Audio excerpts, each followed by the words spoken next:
할렐루야. 하나님의 말씀 읽도록 하겠습니다. 사도행전 2장 21절.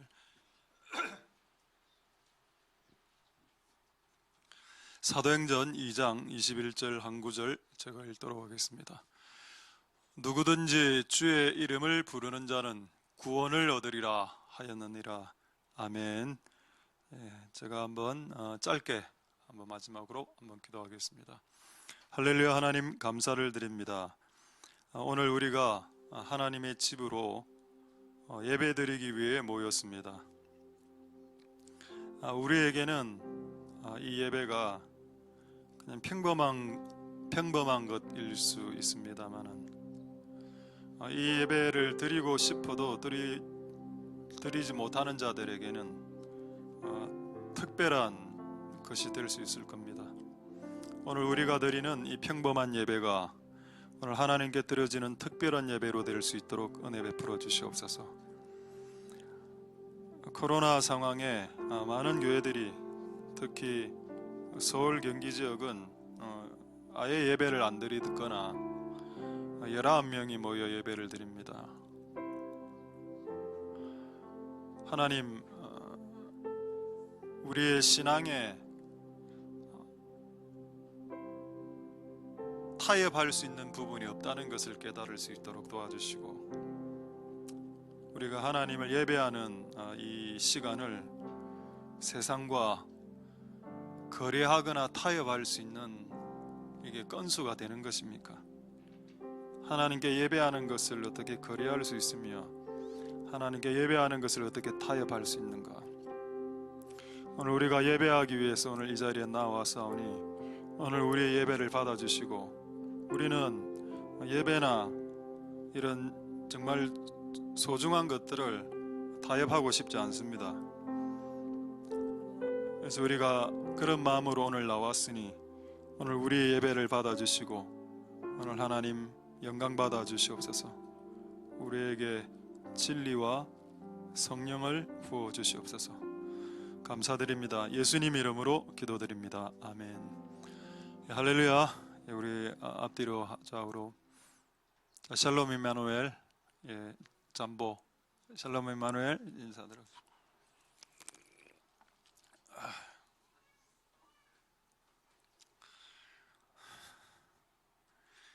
오늘 좀 안 덥죠. 오늘은. 오늘 제목은 만민복음 9번째, 다음 주로 만민복음 10번으로 끝내겠습니다. 만민을 위한 복음, 오늘 중에 몇 가지 중요한 것들을 다 이야기 못한 것이 있었습니다. 그래서 그 중에 특별히 3가지 중요한 것들을 여러분들과 나누는 시간을 갖도록 하도록 하겠습니다. 할렐루야. 첫 번째는 복음에 예수님의 모습이 나타나 있죠. 마태복음에는 예수님의 모습을 2가지로 이야기했습니다. 하나는 목자, 영어로는 셰퍼드라고 되어 있습니다. 또 하나는 다스리는 자, 영어 성경에는 룰러라고 되어 있는데 그건 킹을 말하는 겁니다. 왕을. 예수님이 이 땅에 오셨을 때 마태복음에 보면은 그분은 목자와 다스리는 자로 오셨다라고 했습니다. 그럼 복음 안에 이게 2가지가 다 들어가 있겠죠. 근데 우리는 뭐가 조금 더 관심이 많냐? 예수님이 목자인데 관심이 더 많습니다. 목자는 항상 우리를 좋게 해주니까, 위험하면 대신 이제 싸워주기도 하고, 그분의 치료자, 힐러, 공급자, 프로바이더, 상담가, 카운셀러, 그분은 우리를 구출해주는, 어딘가에 빠져있을 때 구출해주는 사람, 딜리버러. 꼭 직업으로 치면은 119 구조 구급 대원 비슷하게, 사고 치면 구출해주고 사고 치면 구출해주고, 요거 목자, 요거만 좋아하고, 다스리는 거, 그분이 나를 다스리려 할 때 no, 다스리지 마세요. 내 인생 내가 알아서 살아갑니다. 당신이 뭔데? 당신은 나를 구원시키시고 필요할 때 채워주시면 되지 왜 굳이 나를 다스리시려 하십니까? 그거는 불가합니다. 안 돼요. 그걸 하면 이제 복음을 완벽하게 받아들이지 않는 꼴이 되는 겁니다. 그래서 이 두 가지가 다 중요하다. 자, 그림으로도 조금 차이가 나는데 한번 그림 한번 보여드리겠습니다. 예수님을 목자로 그린 그림은 너무 많죠. 아마 여러분 진짜 많이 봤을 겁니다. 예수님을 목자로 그린 그림. 자, 여기 있습니다. 자, 예수님이 손에 쥔 저 지팡이, 목자의 막대기가 이렇게 U자로 생겼죠. 이거는 이제 새끼들이 구덩이에 빠졌을 때 목을 이렇게 딱 U자로 딱 걸어서 이제 끌어 당기기 위한 구조 용도입니다. 구출 용도. 그리고 막대기 뒤에 막대기 긴 봉은 늑대나 이런 들이 왔을 때 이렇게 휘두르거나 아니면 찌르거나 할 때 이 용도로 쓰여집니다. 예수님이 우리에게 이런 존재이면 참 좋겠죠. 나쁜 놈들 오면 때려주고 내가 빠져 있으면 구출해주고 이거. 근데 여러분 이건 복음의 50%밖에 안 됩니다. 그분이 우리의 셰퍼드 목자. 하나 더 있죠. 그분은 우리의 왕이시다. 자, 이거 화질이 좋네요. 저 뒤에 테레비가 화질이 별로 안 좋구나. 자, 보시면은 예수님이 머리 왕관 타고 이제 말 타고 오는 왕으로서 오시는, 할렐루야. 이게 두 가지 다가 복음에 있습니다. 우리는 이 두 가지를 다 전해야 되겠죠. 저는 다 전하고 있다라고 봅니다. 우리 교회는 왕으로서의 예수님, 그리고 목자로서의 예수님이죠. 자, 그러다면 여러분들의 질문하겠습니다. 예수님이 목자일 때 우리는 뭘 해야 될까요? 예수님이 목자다. 나를 이렇게 구출해 주는 사람이다. 자, 여러분이 양이다. 양이 늪이나 구덩이에 빠졌다. 그 양이 그때 할 수 있는 최고의 것이 뭔지 아십니까? 최선의 것. 양이 구덩이에 빠졌을 때 양이 할 수 있는 최선의 것이 뭔가요? 양 울음소리를 내는 겁니다. 매 이렇게. 이게 양 울음소리인지 저는 안 모르겠습니다. 근데 양 울음소리나 염소 울음소리 비슷비슷하다 하더군요. 이런 소리를 내면 목자가 찾아오죠. 소리를 만들어내는 겁니다. 자, 여러분들이 예수님에게 구출을 받기 위해서 여러분이 할 수 있는 것이 많지 않는데 여러분의 소리를 만들어내는 겁니다. 그거 하면 그분이 목자가 찾아오시죠. 이게 오늘 이 내용입니다. 누구든지 주의 이름을 부른다. call 한다. 소리를 만들어낸다는 거죠. 예수님 이렇게 좀 도와달라고 소리를 만들어내면 소리를 만들어내는 자는 구원을 얻게 된다. 할렐루야. 여러분이 예수님이 목자일 때 우리가 할 수 있는 것, 이 첫 번째 이겁니다. 주의 이름을 소리를 내어서 부르는 것이죠. 할렐루야. 되겠습니까? 자, 두 번째. 예수님이 목자일 때 우리가 그분의 도움을 받기 위해 우리가 할 수 있는 게 뭔가요? 회개하는 겁니다. 마태복음 4장 17절에 예수님께서 인류에게 첫 번째 하신 말씀이죠. 회개하라. 회개하면 천국과 같은 좋은 것이 네 인생 가운데 가까이 올 거다. 이 세상의 복을 천국과 비교할 수 있겠습니까?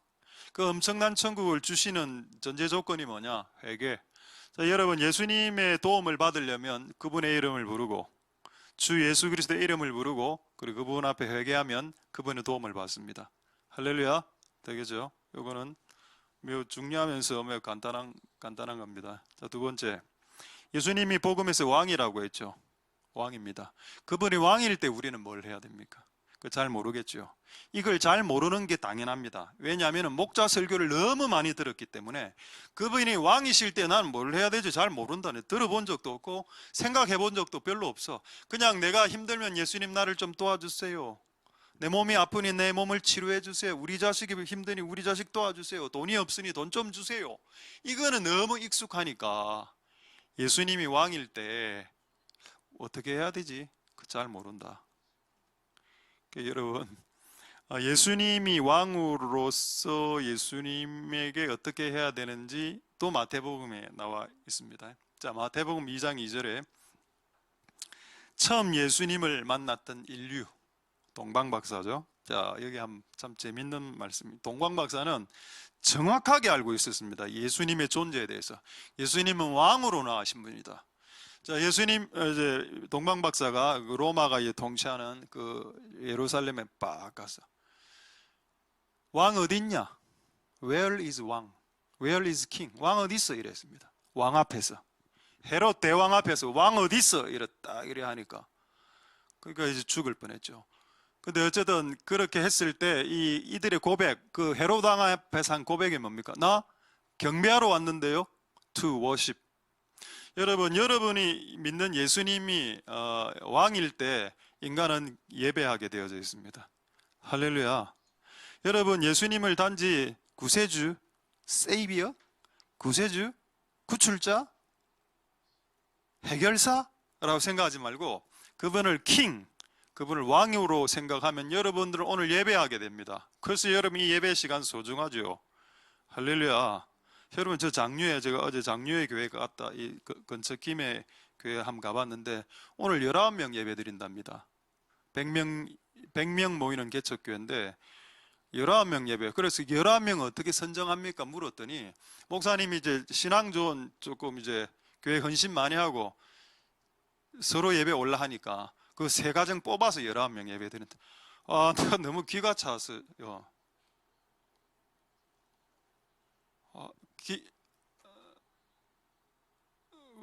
그래 해야 됩니까? 20명 예배 드리면 죄입니까? 아, 그게 아니지 않습니까? 우리는 이제 충분하게 예배를 드리죠. 예배하러 왔다. 할렐루야. 우리가 그 예수님이 왕이기 때문에 예배 소중히 여기죠. 맞습니다. 예수님을 왕으로 여겨라. 복음. 그러다면 여러분들은 경배하게 된다. 예배의 핵심이 뭔가요? 그분께 드림입니다. 예배 왜 헌금을 강조하나요? 교회가 돈이 필요해서 헌금을 강조하는 게 아니고 예배의 핵심이 드리는 거기 때문입니다. 할렐루야. 그래서 동방박사 세 사람이 동방박사가 선물을 드렸죠. 황금 유황몰약. 왜 그 사건을 적어 놓았나요? 굳이 내가 개인적으로 헌금을 드린 그 내용물에 대해서 왜 성경이 기록하냐고 짜증나게 내가 무엇을 헌금했든 간에 그것을 왜 적어 놨냐고. 이유는 드림을 강조하기 위해서입니다.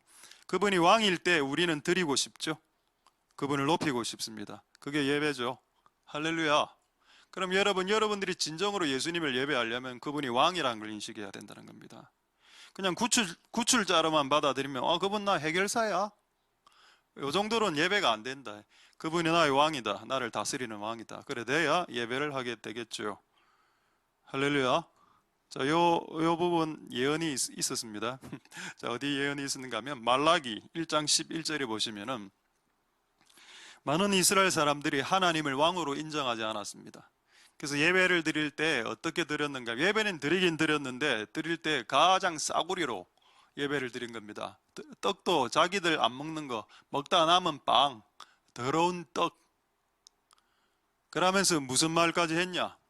하나님의 상은, 하나님의 예배당은 경멸히 여겨도 돼. 우리만 잘 먹으면 되지. 이런 짓을 했죠. 이게 뭡니까? 하나님의 왕됨을 부정하는 행위죠. 예배를 약화시키는 행위는 예수님의 왕됨을 부정하는 행위입니다. 그래서 이 사건을 필두로 해서 어떻게 됐나요? 예, 그 시대에서 하나님이 사라집니다. 알았어. 왕이 필요 없다며. 오케이, 사라져 줄게. 자, 그런데 11절인데, 자, 11절 한번 보겠습니다. 죄송합니다. 자, 11절에 보면 예언이 하나 나와 있죠. 예언이 뭐냐? 자, 이방인 중에서 크게 깨끗한 재물을 갖고 올 거고 이방 민족 중에 크게 될. 이게 무슨 예언의 성취인지 아십니까? 동방박사 예언의 성취입니다. 동방박사는 이방인이죠. 심지어는 동방박사를 인도 사람이라고 말하는 경우도 있습니다. 자, 동방박사가 왔죠. 이방인이 예수님을 예배하러 왔어. 그리고 뭐를 들고 왔나요? 황금 유황 몰약을 들고 왔습니다. 그게 뭔가요? 깨끗한 제물. 아까 그 전에 애들이 뭐 드렸습니까? 더러운 떡 드렸죠. 떡은 얼마 안 합니다. 돈으로 시가로 떡 얼마 안 하죠. 하나님 앞에 나갈 때 500원짜리 떡 하나 던지고 왔다는 겁니다. 햄버거 하나 던지고. 옛날에 저는 헌금을 하나님께 드릴 때 100원씩 드렸습니다. 초등학교 때부터. 근데 지금 세월이 40년 지났죠. 지금 100원 드리는 건 죄입니다. 어른이. 그렇지 않나요? 저는 옛날에 은혜 받았을 때 고등학교 때 10,000원씩 이렇게 헌금한 5,000원씩 이렇게 헌금한 적도 있습니다. 지금 1,000원을 드린 건 어떻게 생각하십니까? 지금 1,000원 드린 1,000원으로 뭘 살 수 있나요? 1,000원으로 새우깡 하나도 못 산다는 거 아시죠? 앵간한 큰 사이즈 새우깡 사려면 1,500원, 1,800원 넘어갑니다. 그렇지 않나요? 우리가 드리는 떡이 더러운 떡 아닌가요? 더러운 떡 맞습니다. 그래서 우리는 황금과 유황과 몰약을 드리는 이 예배가 회복됐다는 겁니다. 이 11절의 말라기 누구를 통해서? 동방의 이방 민족 중에 그 사람들 통해서. 할렐루야. 자, 우리는 예수님이 우리의 셰퍼드, 목자, 그리고 우리의 왕이라는 걸 인식하셔야 되겠습니다. 할렐루야. 자, 그분은 이제 주 초점은 왕이니까, 왕이기 때문에 우리는 그분께 예배합니다. 그래서 예배를 드리는 이 주일을 소중히 여기는 겁니다. 그래서 정부에서 19명만 예배 드리라고 해도 그렇게 할 수 없는 이유가 거기에 있다는 겁니다. 할렐루야. 되겠습니까? 제가 하나만 더 이야기하겠습니다. 그래서 예수님이 우리의 왕일 때 또 우리가 해야 될 행동이 뭘까요? 행동 방식이 그분의 뜻에 순종하는 거죠. 제가 이때까지 이야기했던 걸 다 한 표로 조금 이따가 보여드리도록 하겠습니다. 예수님이 우리의 왕일 때 우리는 예배해야 되고, 그분이 왕이기 때문에 왕의 명령에 순종해야 되겠죠. 참 재미있는 말씀을 제가 한 구절 보여드리도록 하겠습니다. 누가복음 19장 13절 말씀인데 한번 보겠습니다. 그 열문화 사건 잘 아시죠? 한 문화는 별로 가치가 얼마 안 되는 돈입니다. 몇 백만 원, 1,000만 원 정도 될라나? 얼마 안 되는 돈인데, 자, 이 구절을 잘 읽어보십시오. 내가 돌아올 때까지 장사하라라고 되어 있죠. 내가 돌아올 때 until I come, 이 뭡니까? 예수님 재림할 때를 말하는 겁니다. 예수님이 재림할 때까지 뭘 하라고 했습니까? 일하라고 했죠. 여기서 장사라고 나오는데 꼭 장사를 안 해도 됩니다. 일이라고 되어 있으니까 working, 일해라. 그럼 여러분 질문하죠. 이 일이 어떤 일일까요? 대부분의 우리들은 이렇게 생각하죠. 영적인 일일 것이다. 아닙니다. 이 일, 여러분 생업입니다. 생업. 여러분들이 먹고 사는 생업, 그리고 또 하나님 나에게 맡기신 영적인 일, 두 가지 다를 포함하는데, 여기서 우리는 보통 영적으로만 생각하기 때문에 이 장사하는 이 일이, 생업이, 어떤 일, 워킹이 학생에게는 공부하는 거, 우리들에게는 일하는 거, 돈 버는 거, 이 일 말하는 겁니다. 그리고 또 플러스해서 영적인 일을 하나님 나라에 사는 거, 이거 언제까지 하라 돼 있습니까? 내가 돌아올 때까지 하라. 이게 왕의 명령이죠. 여러분, 아까 복음은 왕의 명령이 담긴 내용입니다. 왕의 명령이 뭐라고 돼 있습니까? 내가 돌아올 때까지 일해라는 거죠. 그럼 예수님 오시기 직전까지 그 무의도식하고 백수건달처럼 살아가면 어떨까요? 그건 왕의 명령을 어기는 행동이 되는 겁니다. 우리는 왕의 명령에 순종해야죠. 할렐루야. 되겠습니까? 그럼 이 사건이 정말 장사를 안 했을 때 왕의 명령을 어긴 것인가 라는 내용이 성경에 있냐? 성경에 있습니다. 27절에 누가복음 19장 27절 27절에 보면은 이 예수님 말 안 들었던 사람들은 뭐라 합니까? 쟤들 나의 왕됨을 원치 않은 쟤들 다 끌어내라. 분명히 내가 한문화 주면서 장사하라고 했던데, 장사도 안 하고 일도 안 하고 맨날 놀고 먹고, 내 저리 가라.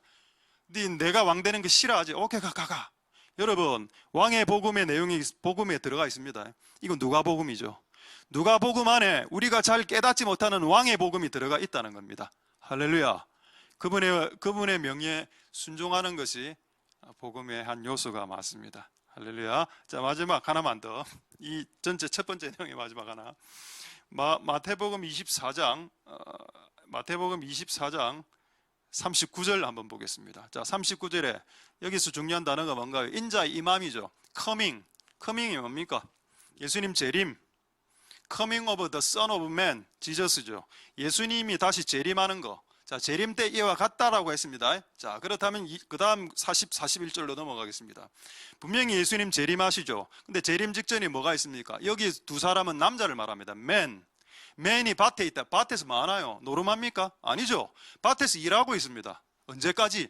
예수 그리스도 재림하실 그 직전 1초 직전까지 남자는 밖에서 일하고 있더라. Working in the field, 맞습니까? 그럼 여자도 나와야죠. 41절에 여자가 나옵니다. 두 여자가 매는 그 글라인더를 말합니다. 믹서기. 그 콩을 이렇게 해서 이렇게 가는. 그리고 여자는 여자 나름대로 일을 하고 있고, 남자는 남자 나름대로 일하고 있어요. 언제까지? 그의 몸이 주님께 들림받기 직전까지 생업은 존재한다는 겁니다. 그래서 여러분이 갖고 있는 이 생업을 포기하는 것은 왕의 명령을 버리는 거라니까. 그게 그러니까 여러분들이 먹고 살기 위해서 땀을 흘리면서 남자는 남자대로, 여자는 여자대로 일하는 이거 있죠. 이게 여러분 왕의 명령이 맞습니다. 그럼 나는 여잔데 하는 일이 없는데 집에서 하는 일도 일로 쳐줍니다. 성경에는. 어쨌든 여러분 맞습니다. 우리가 그분이 예수님 지저스 킹이죠. 그래서 그분의 명에 순종합니다. 그분이 일하라고 했기 때문에 우리는 죽기 직전까지 일할 겁니다. 할렐루야. 자, 요거 방금 이 첫 번째 내용 끝났습니다. 제가 오늘 세 가지 이야기한다 했죠. 세 가지 이야기하고 시간이 되든 시간이 빨리 끝나든 시간이 늦게 끝나든 세 가지 하고 끝내겠습니다. 오늘은. 자, 방금 했던 내용을 한 도표로 여러분들에게 정리해 드리겠습니다. 자, 나오죠? 예수님이 한글 성경에는 구세주란 말은 세상을 구하는 주라는 뜻이고, 구원주란 말은 구출해 주는데 전문적으로 특화된 주라는 뜻입니다. 그분은 우리의 구주, 우리의 구세주, 우리의 구원주. 자, 이런 분에게 우리가 해야 될 행동이 뭐라? To call. 그분의 이름을 소리를 내는 것, 그리고 그분 앞에서 회개하는 것. 그럼 그분의 은혜와 혜택을 받을 수 있습니다. 할렐루야. 자, 이제 두 번째 그분이 왕일 때, 킹일 때, 로드일 때, 또 다른 영어 성경에는 룰러일 때, 그분이 나를 통치하시는 분일 때 그분을 경배해야죠. To worship. 그리고 그분의 뜻에 순종해야 됩니다. To obey. 끝났습니다. 이게 오늘 첫 번째 덩어리 되겠죠? 근데 우리는 두 번째를 더 강조해야 된다. 왕으로서 예수님이 익숙하지 않기 때문에, 어색하기 때문에. 어색해 진짜. 우리는 예배하고 순종하는데 목숨을 거는 이유는 그분이 왕이기 때문이다. 할렐루야. 자, 첫 번째 끝났습니다. 질문 있습니까? 예, 자, 1분단. 뭘 그렇게 적었습니까? 여러분 좀 피곤하시죠? 그거 좀 덥습니까? 많이 지금? 그러면 주중에 에어컨을 한 2대 더 설치하도록 여러분들이 도움을 주시기 바랍니다. 자, 하나님 은혜가 여러분들의 길 소망대로. 자, 이제 두 번째 말씀. 자, 복음의 시작과 끝에 대해서 두 번째 말씀드리겠습니다. 자, 복음의 시작, 복음의 끝. 자, 먼저 똑같은 말씀으로 복음을 시작하겠습니다. 방금 사도행전 2장 21절 다시 한번 더 보겠습니다. 자, 복음의 시작이 뭐죠? 주님의 이름을 부르는 것에서부터 복음이 시작됩니다. 할렐루야. 맞죠? 이 말은 틀린 말이 아닙니다. 여러분이 늪에 빠졌을 때 우리의 주인의 이름을 부르는 겁니다. 예수님이라고 부르면 그분이 오셔서 우리를 도와주죠. 그분의 이름 불러야 됩니다. 안 부르면 잘 안 오시는 것 같아요. 그분의 이름을 끝없이 불러야 됩니다. 주의 이름을 부르면 구원이 시작되죠. 이게 복음의 시작이 맞습니다. 그런데 이 복음의 완성은 뭘까요? 제가 지금 두 번째 말씀드리는 주제는 복음의 시작과 복음의 완성입니다. 시작은 알겠다. 예수 이름 부르면 복음 시작되네. 오케이. 이 복음의 완성의 끝은 어딘가요? 여러분, 이 말씀하고 너무 유사한 말씀이 한 구절이 있습니다. 자, 어디냐? 디모데후서 2장 19절의 말씀이죠. 디모데후서 2장 19절. 자, 중간쯤에 또라는 부분부터 보겠습니다. 또 주의 이름을 부르는 자마다 불의에서 떠날지어다. 아멘. 할렐루야. 뭐라고 돼 있나요? 뭐라고 돼 있나요, 여러분? 주의 이름을 부르는 것이 복음의 시작이 맞는데, 그게 맞을지라도 그게 다는 아니야.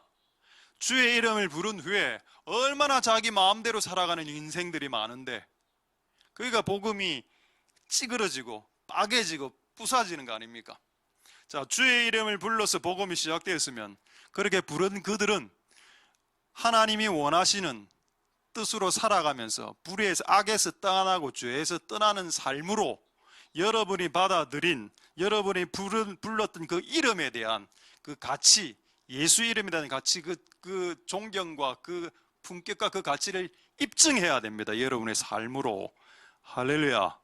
이게 복음의 시작과 완성 되겠죠? 복음의 시작은 예수의 이름을 부르면서 복음이 시작되지만은, 그 복음이 여러분들에게 완성되려면 여러분들은 그분이 원하시는 뜻대로 살아갈 때에, 그리고 악에서 떠날 때 복음이 완성된다. 할렐루야. 하나님의 은혜가 여러분들에게 있습니다. 있길 소망드립니다. 불의에서 떠나는 삶으로 여러분들이 예수의 이름 부른 거, 그게 진짜란 걸 증명해야 된다. 너무 가짜가 많고, 그 옛날 그 이상한 노래 짜가가 판치고 짝퉁이 판치기 때문에, 짝퉁 크리스찬들이, 페이크 크리스찬들이 판치기 때문에 불의에서 떠나지 않으면서 예수의 이름을 부르는 자들이 너무 많기 때문에, 예수 사랑해요 찬양은 많이 하는데 삶은 예수님 사랑 안 하는 쪽으로 살고, 그게 이제 완성되지 못한 복음이죠. 완성된 복음은 복음의 말씀을 살 때 완성된다. 할렐루야. 두 번째, 복음을 우리가 처음 받아들일 때 은혜로 복음을 받아들였다라는 말이 표현이 있습니다. 은혜로. 은혜를 받았다는 거죠. 우리가 복음을 받아들였단 말은 그레이스, 은혜를 받아들였단 말입니다. 자, 복음의 시작은 은혜를 받아들이는 데서 시작됩니다. 그럼 복음의 완성은 어떻게 끝나나요? 그 복음의 은혜를 받아들이는 사람이 그 은혜를 되갚음으로 완성됩니다. 할렐루야. 자, 한 구절 한번 찾아보도록 하겠습니다. 시편 37편 21절 말씀이죠. 자, 시편 37편 21절 말씀 보시면은 뭐라 되어 있습니까? 시편 37편 21절. 시편 37편. 안 적어드렸나요? 자, 시편 37편 21절에 보면은 이런 말씀이 있습니다. 시편 37편 21절. 저도 찾아서 제가 예, 있네요. 자, 시편 37편 21절에 보면은 의인은 은혜를 베풀고 주는도다. 예수님 믿으면 우리가 의인 되죠. 은혜를 받았습니다. 자, 은혜를 이제 갚는 쪽으로 삶을 살 때 복음이 완성되죠. 뭐 끝없이 받으려고 하십니까? 은혜 오늘도 받고, 오늘 예배 드릴 때 보통 이제 인사하면 목사님들 이래 인사하죠. 은혜 받으셨습니까? 이렇게 질문하면 예, 은혜 받았습니다. 그 은혜 주는 건 언제 하려고? 맨날 와서 은혜도 주시오. 은혜 받고 싶습니다. 은혜. 그래도 성경에 뭐라 돼 있나? 의인들은 은혜를 준다. Give generously. 이렇게 내 안에 있는 많은 은혜들을 나눠준다. 할렐루야.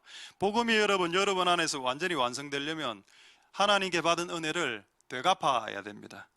되갚지 않을 때 우리가 짐승보다 못하다라고 하죠. 왜냐하면 짐승도 은혜를 갚으니까. 짐승도 잘해주면 은혜를 갚습니다. 근데 사람이 하나님으로부터 은혜를 받아서 은혜를 사람에게 되갚지 않으면 그건 이제 복음을 왜곡시키는 꼴밖에 되지 않겠죠. 그래서 여러분, 우리가 받은 하나님으로부터의 은혜를 잘 되갚으실 수 있는 복된 여러분들 되실 수 있기를 소망드립니다. 이런 것들이 성경에 너무 많이 있다는 겁니다. 진짜 수십 가지 있어. 그래도 우리 시간이 지금 없어서 하나만 제가 딱 더 이야기하도록 하겠습니다. 한 개만 딱 더. 예수님이 여러분들의 짐을 지셨죠? 수고하고 무거운 짐진 자들아. 그게 복음의 시작입니다. 그러니까 여러분의 죄의 짐과 여러분들이 풀지 못하는 숙제, 그분이 숙제를 대신 숙제해 줍니다. 그럼 그게 끝이야? 복음이 아니죠. 그렇게 내가 이제 내 짐이 가벼워지고 난 이후에 바라보니까 내 주변의 사람들이 짐을 지고 가더라고. 그 짐을 네가 대신 져주라. 그게 여러분 복음의 완성이죠. 이런 내용이 성경에 너무 많다는 겁니다. 자, 갈라디아서 6장 2절 보겠습니다.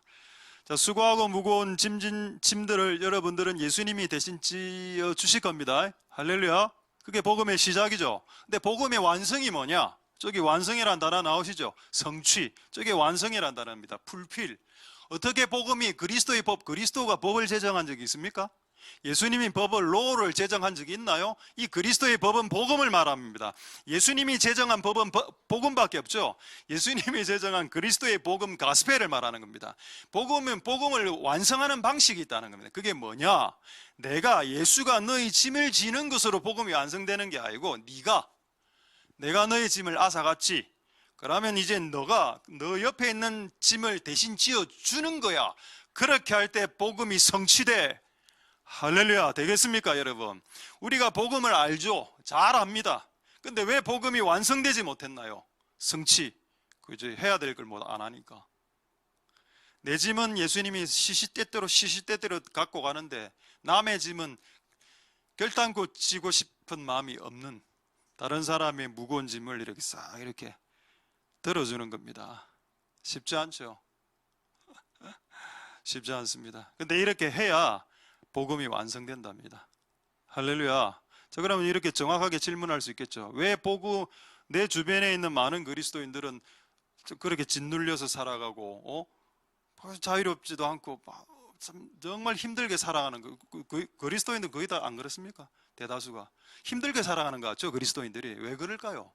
그러니까 하나님으로부터 복음을 받아놓고 난 이후에 이 완성되는 단계까지 못 나간 겁니다. 진짜 솔직하게 이야기하면 우리가 그리스도의 법을 성취함으로 이 일들을 잘 감당할 수 있게 되길 소망드립니다. 할렐루야. 자, 오늘 우리 한 친구라 죄송합니다. 우리 집사님이 기도를 하셨는데 오늘 이런 느낌이 들었습니다. 여기 계시네요. 계셔서 이야기를 못 하겠네. 자, 아까 나가신 줄 알고 이야기 안 하겠습니다. 이야기하겠습니다. 기도 제목을 딱 하는데 내 마음이 싹 가벼워지는 겁니다. 분명히 내가 이런 기도 내용의 짐이 내한테 있었습니다. 근데 공식적으로 마이크를 잡고 교회 공개적으로 딱 기도를 딱 하니까 진짜 오늘 그런 느낌이 오는 겁니다. 그 주제가 진짜 나의 뼈아픈 진짜 해결이 안 된 숙제였는데 그게 없어지진 않았는데 약간 이 순간 착시 효과 비슷하게, 착시 효과 아닌데 가벼워지는 걸 느끼는 기도 중에 그래요, 좀 마음이 편해진다. 이게 뭔가요? 그리스도의 법입니다. 그러니까 다른 사람의 집을 대신 지는 걸 기도로 대신 지어줄 수도 있거든요. 내가 기도를 대신하면 그 사람이 해야 될 기도인데 내가 대신하면 그 사람이 약간 가벼워져. 문제는 해결되지 않았어. 근데 약간 가벼워지는 효과는 있다. 이게 이래서 그리스도의 법이 성취된다. 할렐루야. 오늘 이 느낌 있었습니다. 약간 가벼웠어요. 여러분들은 무거워졌죠?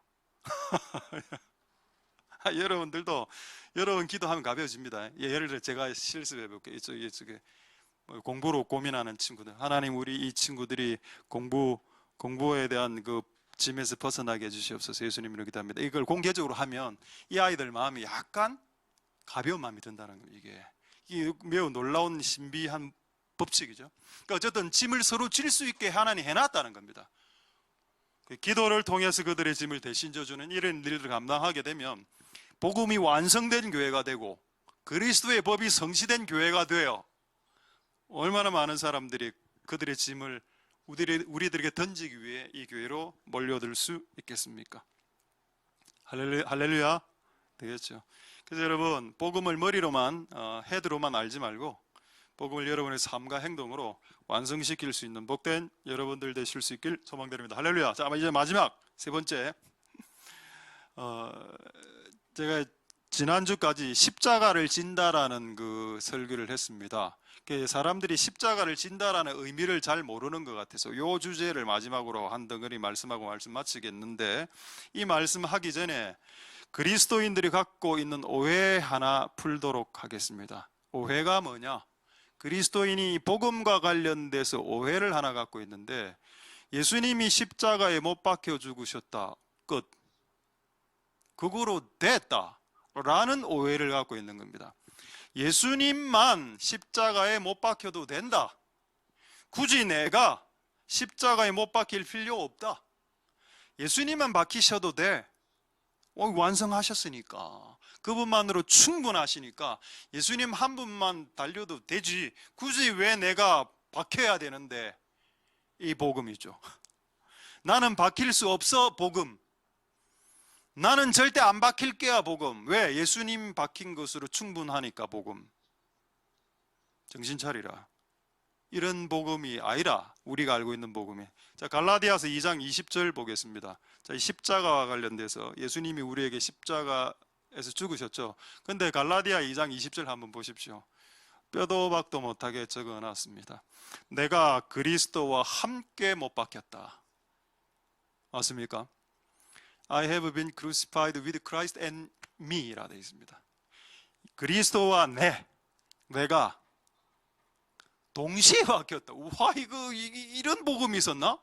예수님이 십자가에 박히는 거라며. 맞습니다. 예수님이 십자가에 박히죠. 그럼 예수님으로 부족해서 우리가 박히나? 그건 아니죠. 예수님이 십자가에 박힌 게 뭔가 2% 부족하기 때문에 그 2% 부족을 채우기 위해서 내가 달리는 건 아닙니다. 그런데 성경에 뭐라고 되어 있냐? 예수님이 달릴 때 니도 같이 달렸다. 이게 복음이다. 이게 십자가의 복음의 핵심이. 근데 이걸 몰라 사람들이 잘.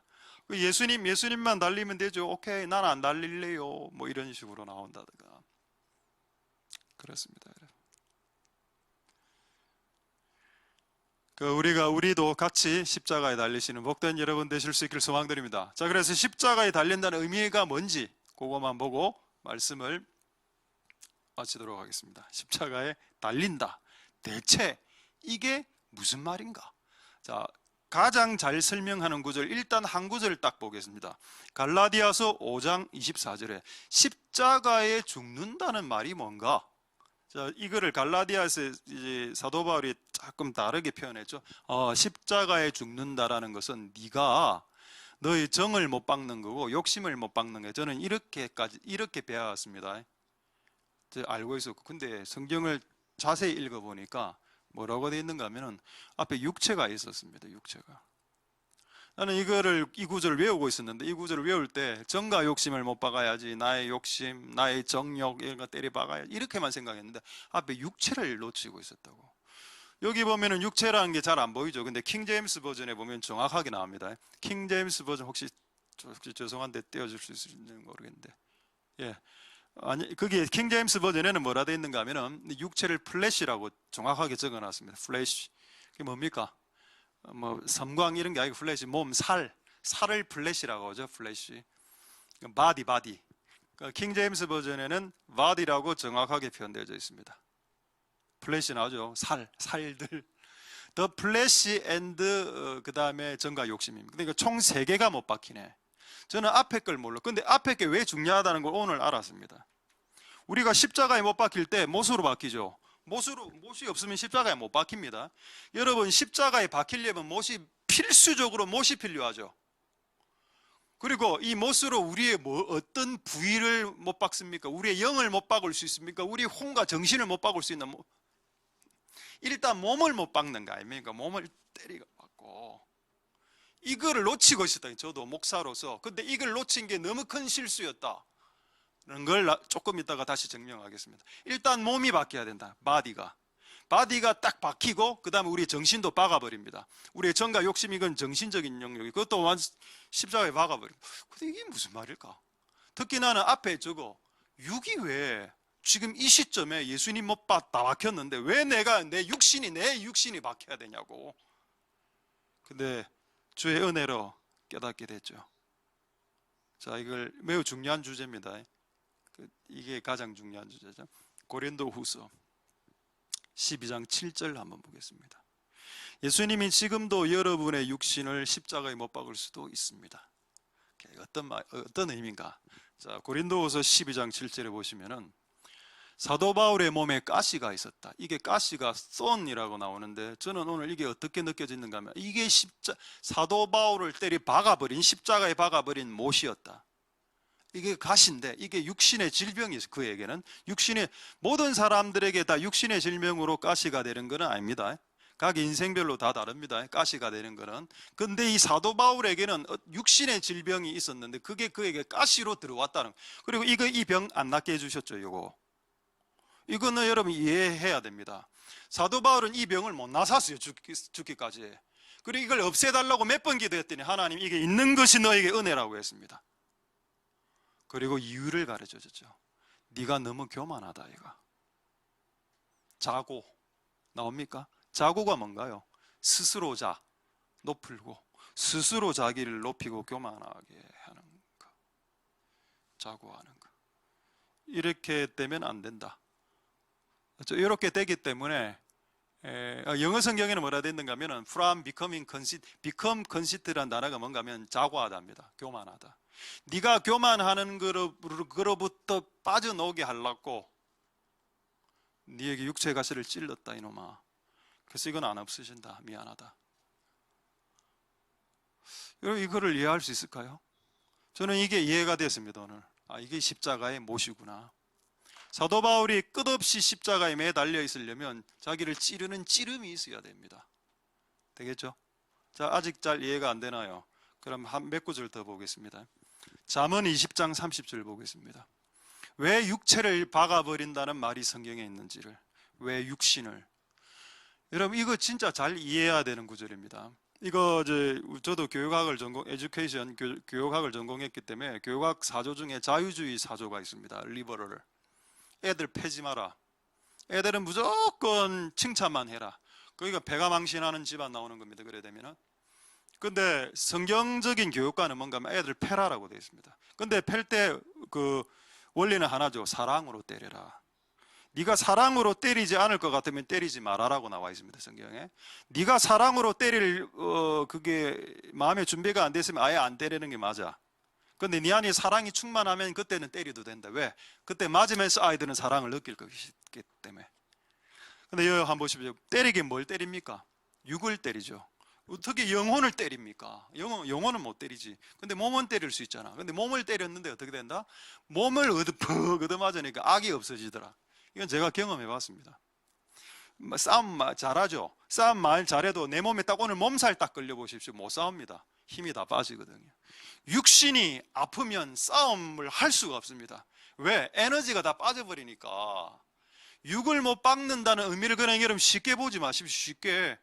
실제 내 몸을 이렇게 옛날에 고행하는 사람들, 수도원 수도사들 죄 생각날 때 뺨 때리고 잠 올 때 허벅지 찌르고 이거 왜 합니까? 왜 잠 올 때 허벅지를 찌르나요?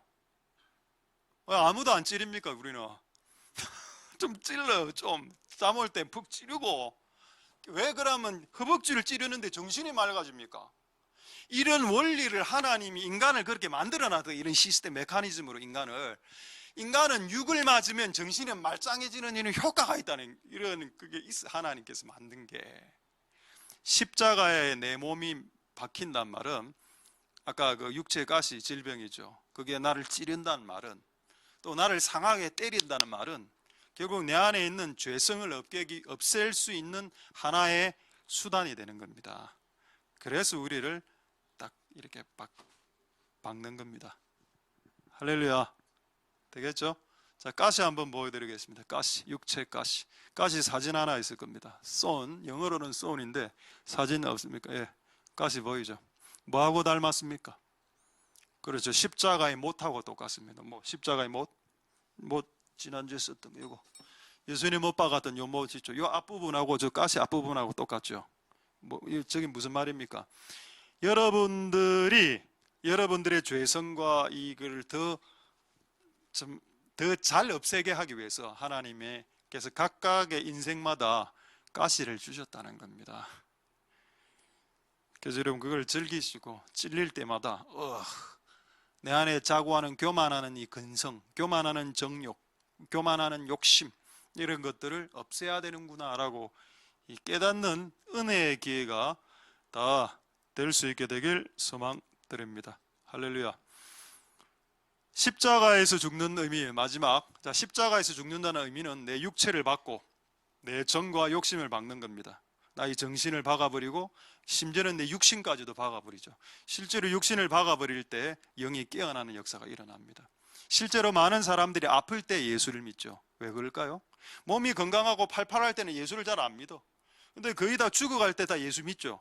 죽어갈 때 병들고 암에 걸리고 그러면 다 예수님한테 옵니다. 왜? 자기 몸이 약해지니까. 이제 의지할 것이 없다는 걸 깨닫는 순간, 그래서 몸이 쇠약해지는 것이 그에게 그의 구원에 있어서든 유익합니다. 할렐루야. 이게 육을 치는 신비입니다. 사도 바울 똑같은 말 했습니다. 내가 내 육신을 쳐서 복종시킨다고. 영어 성경에 뭐라 되어 있냐? I beat my body라고 했습니다. 나는 내 몸을 내가 친다, beat 한다라고. 왜 이런 표현을 적어놨을까? 그렇게 할 때 정신 차려지거든요. 저도 기도하다가 좋을 때 있습니다. 내 기도실에서 그래도 저럴 때 막 때립니다. 막 이렇게 때리죠. 목줄기를. 그러면 다시 영이 깨어나죠. 그런 거. 그게 십자가에 달리는 효과다. 할렐루야. 자, 이제 마지막으로 십자가에 달린다라는 진짜 의미가 뭔가? 십자가에 우리가 달린다는 의미, 그게 진짜 의미가 뭔가? 자, 마지막 요거만 보고 말씀을 마치도록 하도록 하겠습니다. 자, 고린도 후서 5장 17절과 갈라디아 5장 25절로 말씀 마치겠습니다. 고린도 후서 5장 17절. 자, 우리가 예수님을 믿게 되고 십자가에 못 박히면 어떻게 되냐? 새로운 피조물, 옛날 것은 가고 the old has gone, 까버리고 the new, 새롭게 되었다. 새로운 삶을 살아가라. new life, 새로운 말투, new, 새로운 얼굴 표정, new, 새로운 감정, new. 십자가에 못 박혔을 때 일어나는 현상, new. 좋은 의미죠. 아까는 여러분 뭔가 살벌했습니다. 내정 받고 욕심 받고 이런 의미도 있고, 십자가에 박힌다는 의미가, 또 십자가에 박혔다라는 의미는 새로워진다. new. 이전하고 다르다. 말투부터 달라진다. 예수 믿으면 말투와 표정부터 바뀌죠. 표정과 말투부터 달라진다. 생각하는 생각의 그릇도 달라진다. 종류도 달라. 생각의 종류도 달라지고 그렇습니다. 할렐루야. The new life해진다. new스러워진다. 할렐루야. 갈라디아 5장 25절 마지막 구절 보도록 하겠습니다. 그리고 여러분들이 십자가에 못 박혀서 육을 못 받게 되면은 어떻게 살게 되는가 하면은 영으로 살게 되는 겁니다. 영은 못 박을 수 없잖아요. 십자가에 내 몸이 박혀 있죠. 근데 영은 살아 있잖아. 영은 마음대로 왔다 갔다 하는 거 아닙니까? 영이란 게. 영은 십자가에 못 박죠. 우리가 몸이 십자가에 박혀 있으면 그때부터는 영을 믿고 영을, 성령의 인도를 받아 마음대로 살아가도 됩니다. 육이 바뀌었으니까. 근데 육에서 못 뽑고 내려온 상태에서 영으로 살아갔다가 잘못 이상하게 살 수도 있는 겁니다. 내 육신과 내 정이 십자가에 못 박혔다는 그 전제를 갖고 우리 안에 역사하는 성령을 따라 사는 삶들을 살아가야 됩니다. 할렐루야. 육신이 못 박히지 않고 내 안에 성령의 인도 받아가는 사람들 중에 왜 양신 역사가 일어나나요? 한번 성령 인도 받았다가 한번 귀신 인도 받았다가. 왜요? 왜 그런데요? 돈 사랑하니까, 자존심 상하는 거 못 참으니까. 그런 육이 아직 살아있는데 무슨 성령으로 살아? 진짜 성령으로 살고 싶으면 못 박혀라는 겁니다. 못 박히고 네 육신과 정욕을 박아버리고 그 다음에 성령의 인도대로 살아가도 그 성령의 인도가 마귀나 귀신의 인도가 되지 않을 확률이 더 높다는 겁니다. 할렐루야. 우리가 못 박히지 않은 상태에서 성령으로 인도받아 사는 게 매우 어렵다는 거. 저도 살아보니까 이거 잘 안 됩니다. 이게 잘 될 것 같나요? 이게? 내 육신이 살아있는데 육을 죽여야 성령으로 사는 게 가능하죠. 할렐루야.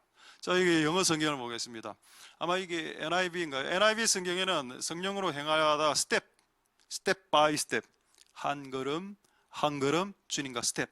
킹 제임스 버전에는 뭐라 되어 있는가 하면 워킹이라고 되어 있습니다. 같이 그분과 걷는 거, 동행하는 거. 이게 십자가에 못 박히고 난 뒤에 우리가 실제 살아가야 되는 삶의 라이프 스타일이라. 이게 you life입니다. 이전에는 육신을 따라 살아갔죠. 근데 지금은 어떻게? 성령님과 함께 with the spirit, 성령님과 함께 step by step 하고 walking by walking, 같이 걷고. 이게 십자가에 박힌다는 진짜 리얼 의미입니다. 할렐루야. 말씀을 마치기 전에 다시 한 번 더 여러분들에게 강조드리고 싶은 것은, 많은 사람들은 이런 사람 많이 봤거든요. 저는 성령의 인도를 받아 살고 있어요. 나 안 믿습니다, 솔직히. 왜 내가 그분들이 성령의 인도를 받는다는 걸 잘 안 믿는가 하면, 아주 육신도 해결 못했는데, 자고도 교만한 것도 해결 안 됐고, 자기 자존심 당하면 불 끝나고 이것도 해결 안 됐는데 성령의 인도를 어떻게 받나? 그게 말이 되나? 진짜 말이가 방구가 이게. 우리가 영의 인도를 받으려면 육을 박아야 됩니다. 육을 받고 난 이후에 영의 인도가 가능한 거죠. 육신도 살아있고 영도 두 개가 동시에 살아있으면 이게 어떻게 어디로 가는 게 되겠습니까? 그게 십자가의 복음 안에 들어가 있는 신비입니다. 할렐루야. 내 몸을 받고 성령의 인도를 받아 살아가라. 이게 십자가에 죽는다는 의미 안에 들어가 있는 진짜 마지막 가르침이 되겠습니다. 할렐루야. 말씀을 마치겠습니다. 이제 육신으로 사는 것을 포기하고 영으로 삽시다. 육감으로, 바디 센서. 육감으로 사는 삶을 포기하고 영감으로 사는 삶으로 넘어가야 된다. 그러려면 당신의 자존심이 박혀야 된다. 당신의 자고와 교만이 바뀌어야 되고 정과 욕심이 바뀔 때만이 성령의 인도함으로 받아가는 진짜 복음을 완성시키는 삶으로 살아갈 수 있다. 그렇지 않다면 전부 다 가짜다. 이 말씀을 깨닫고 오늘 여러분들 같이 하나님께 나아가는 복된 여러분들 되실 수 있길 소망드립니다. 할렐루야. 기도하겠습니다. 자, 오늘 말씀을 생각하시면서 우리 한번 동성으로 한 번만 기도하겠습니다. 이렇게 기도하도록 하겠습니다. 하나님, 우리에게 주신 복음이 우리의 삶 가운데 완성될 수 있도록 도와주시옵소서. 복음이 시작은 됐는데 왜 이렇게 완성이 잘 안 되는지요. 우리가 짐을 서로 짐으로 그리스도의 법을 완성시키도록 도와주시옵소서. 주의 이름을 불러서 구원받고 싶거든 주의 이름을 부르는 그들은 모든 불의와 악에서 떠나는 것까지도 해야 된다는 것을 우리가 알았습니다. 하나님, 그렇게 복음을 완성하는 우리 그리스도인들이 다 될 수 있도록 축복하여 주시옵소서. 예수님이 우리의 구세주이시지만 그분은 우리의 왕입니다.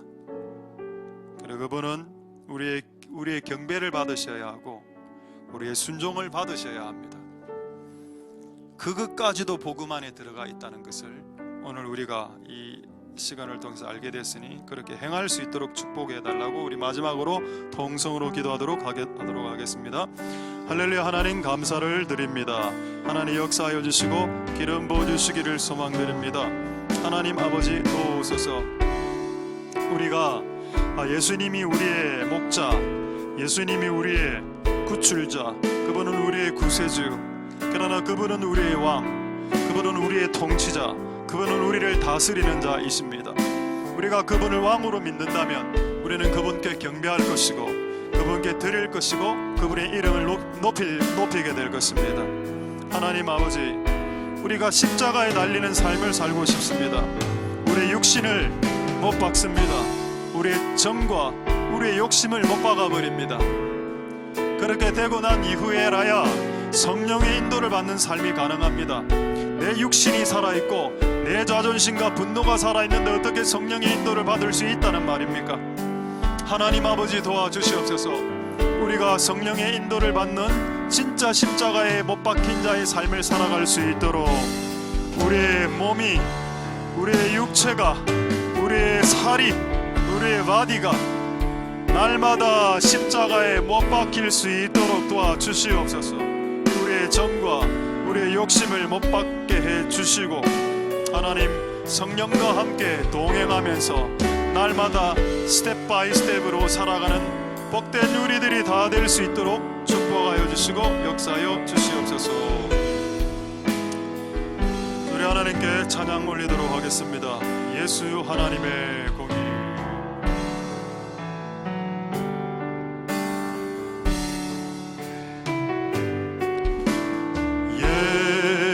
예수 하나님의 공의,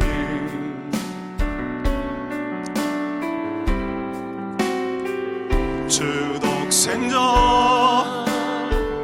그의 나라 임하시네.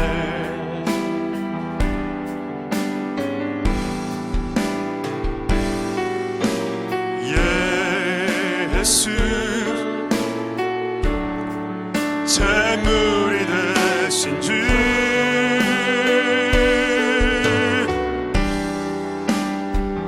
영광 중에 그의 나라 임하시네.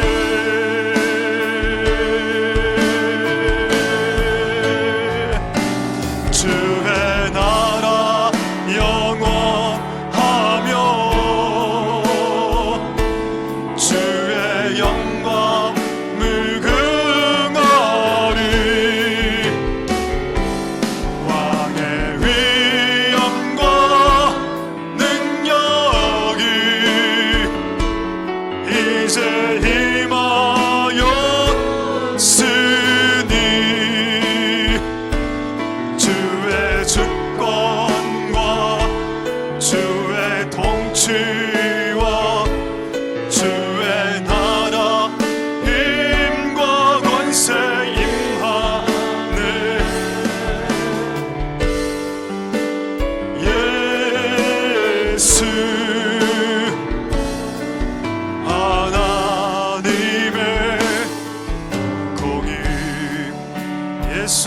하나님의 사랑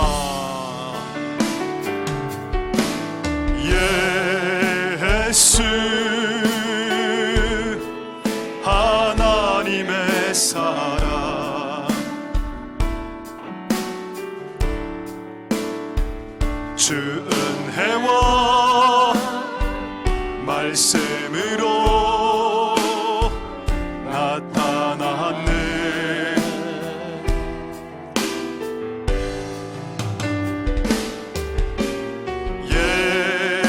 예수 거룩한 하나님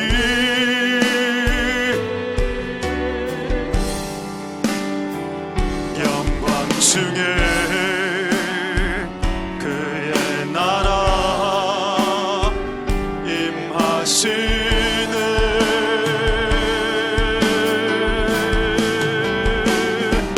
주의 나라 영원하며 그의 영광 무궁하리 왕의 위엄과 능력이 이제 임하였으니 주의 주권과 통치와 주의 나라 힘과 권세 임하네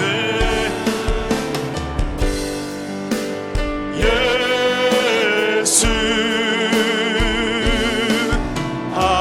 하나님의 주의 나라 영원하며 주의 나라 영원하며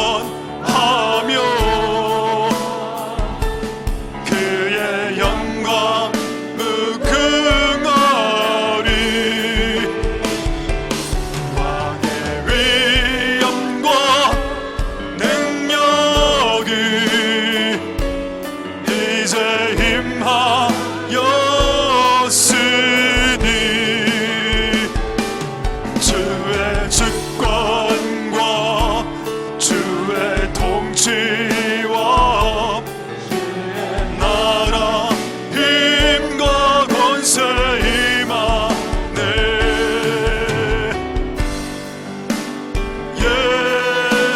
예수 우리 마지막으로 찬양하겠습니다. 주의 나라 영원하네 주의 나라 영원하며 그의 영광 무궁하리 왕의 위엄과 능력이 이제 임하였으니 주의 주권과 주의 통치와 주의 나라 힘과 권세 임하네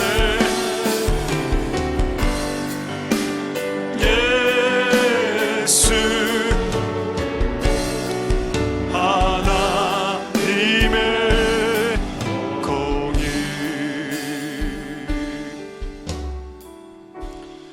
할렐루야 하나님 감사를 드립니다. 십자가에 못 박힌다는 말이 무슨 말입니까? 그것은 네 육을 박는 것이다. 네 정신과 욕심을 박기 전에 먼저 육심부터 박아야 한다. 사도 바울에게는 십자가에 박히게 하는 그 가시와 같은 못이 그 육신의 질병이었습니다. 이거 없애고 싶었는데 있는 게 너에게 더 은혜가 될걸? 만약 그거 없었으면 너 예수를 이미 배신했다.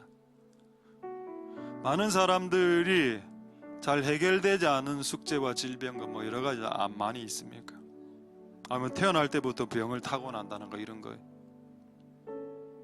하나님이 기적적으로 그걸 고쳐주실 때도 있습니다. 또 안 고쳐주기도 하시죠. 왜? 있는 게 더 유익될 때, 그게 나로 하여금 더 십자가에 오래오래 박히게 하게 하실 때 라고 주께서 판단될 때, 그리고 우리가 육신이 고달프면 일이나 질병으로 공부나 이런 거로 육신이 고달프게 되면 잠언 20장의 말씀에 육신이 고달프면 악이 없어진다. 항상 죄는 몸이 건강할 때 짓죠. 그렇지 않나요? 몸이 건강할 때 죄를 짓습니다. 근데 병상에 누워 있으면 병상에 누워서 지을 수 있는 죄가 뭐가 있습니까? 거의 죄 못 짓죠. 때로는 질병의 기간이 싫지만 그 기간이 또 죄를 안 짓는 더 순수한 기간이라 또 죄가 없어지는 기간이기도 하고, 그게 십자가에 달린다라는 의미입니다. 십자가에 내 육신이 달린다라는 의미가 됩니다. 하나님, 그렇게 우리도 날마다 십자가에 달릴 수 있게 도와주시옵소서. 때론 가시 같은 나의 인생의 고생 같은 것들이 나로 하여금 더 은혜가 충만하게 만듭니다.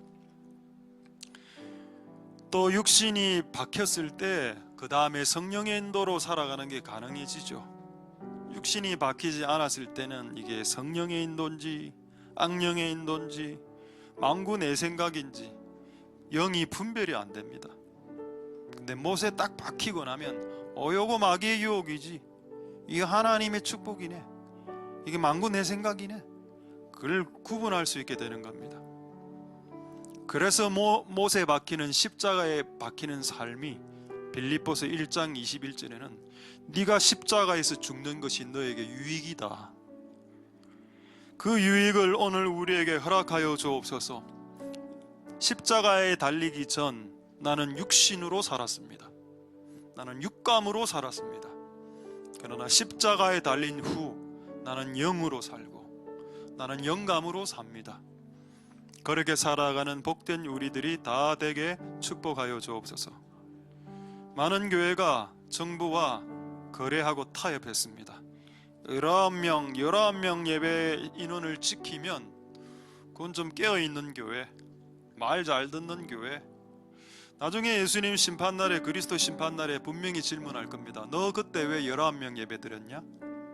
여러분 그 말 안 할 것 같습니까? 예수님이 이 땅의 교회 목사님들에게 분명히 할 거예요.